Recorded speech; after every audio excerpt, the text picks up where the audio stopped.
Show-stopping for all the wrong reasons. Police at this West End performance of Grease escorting 4 rude and abusive audience members out. While videos like these frequently go viral, theatre workers have told Sky News they're regularly dealing with far worse. While many of the front-of-house workers we spoke to were too afraid to say anything on camera, what they told us off camera was disturbing. Accounts of drunk theatre-goers urinating wherever they like, projectile vomiting during the shows, finding used condoms in the stalls, physical fights breaking out between the seats, and staff not only being verbally abused, but physically assaulted.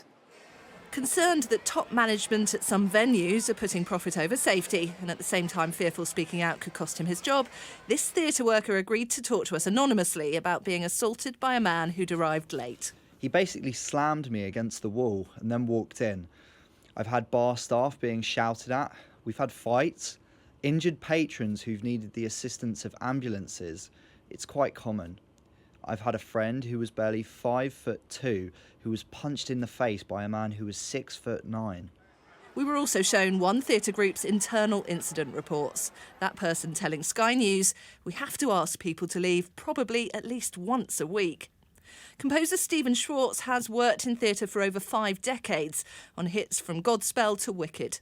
What's exasperating is the cell phones and people being on their cell phones, and you want to say to them, just then go out in the lobby and, text on your phone and let everybody else watch the show. Of 15,000 workers who responded to a survey by theatre union Bectu, 90% said they regularly witnessed bad behaviour. Undoubtedly, theatres had a torrid time during COVID. They were the first to close and the last to open, so it's inevitable that they want to try and claw back some of that lost revenue by selling more alcohol before performances. But I think that is a contributory factor to the problems. None of the theatre owners Sky News approached wanted to comment. While the show must go on, away from the stage, it's theatre workers who are having to deal with audiences acting up. Katie Spencer, Sky News.